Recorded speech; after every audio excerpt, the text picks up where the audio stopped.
just did that at drive-ins across America. So we're putting this thing together. They're setting up our stools right now. We're putting this thing together. I thought it would be cool if we could have a little moment, because people, let's go sit down. People might be surprised to know how much we have in common musically, even though it's on paper, and obviously as artists we couldn't be more different. People don't think of ska music when they think of me. I'm sure they don't think, well now I think they think of country music because of you. Thank you. Well, maybe. I still don't know about that. Maybe. Maybe. But anyway, Gwen and I are fans of a lot of the same music. I mean, from 80s rock, 80s pop, 70s pop and rock. I mean, a lot of people, including me, think that a lot of that music back in the 70s, the rock and pop stuff that had come out today, it would be considered country music, and that's the stuff that you grew up on, and then you ended up doing what you did musically, which is basically forge a new path for a lot of artists. But at points in our career, we have covered other people's music. Now, I mean way more than you. At one point in my career, I was going out of my way to record a cover song on every album that I did. And it started with my first album, my second album, my third album. I can't remember if I did it on my fourth album or not. But by the way, this guy knows every single song by heart in the entire world. If you asked him, he could play it. I don't know any Luke Bryan. I don't know any of that crap. But everything else, you're right. I hope he sees this. Please, if you're in a theater somewhere, YouTube that.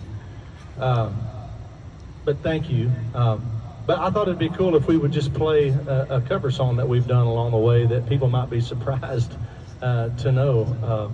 And for me, when I first moved to Nashville, my first job was I painted Mayborn Axton's house, who I'd met in Oklahoma, and that's a long story, but her son was a guy named Hoyt Axton, and while I was there working, he invited me on his tour bus one day to hang out, and he played me this song, which I held on to for literally for years, 7 years, until I had a chance to record it. And so I put it on record, and not until I recorded it and released it. That's not true. Not until I recorded it, I found out that it had been cut before by Kenny Rogers and also by George Jones. And so I was shocked. People may be surprised to know that, but I did not have the first version of this song, but I feel like in a lot of ways it has become my signature song. So let's play it for everybody. It's called Old Red.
parkland about a mile just south of the gate.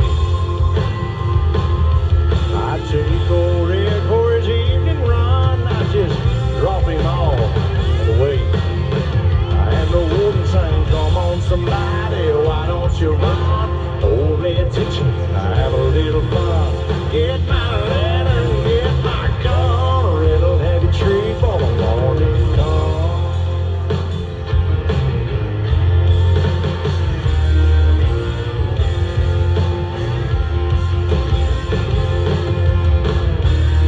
Now Red got real used to seeing his lady every night. So I kept him away for 3 or 4 days and waited till the time got right. Well, I made my run with the evening sun, and I smiled when I heard him turn Red out. As I was headed north to Tennessee, and old Red was headed south. And the warden sang, come on somebody, why don't you run? Hold me attention, I'll have a little fun. Get my lantern, get my gun, or it'll have you trade for the morning come.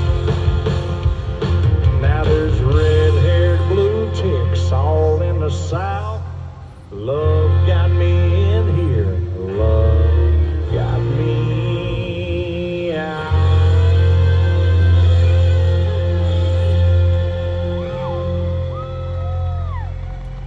Thank you. Thank you. You're good. It surprises people to know that song was not a.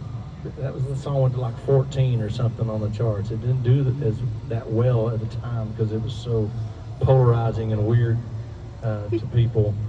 It wasn't one of your 27 number one radio hits? Oh, It wasn't that one is of a them. shock. All right, you do one now. Tell me something.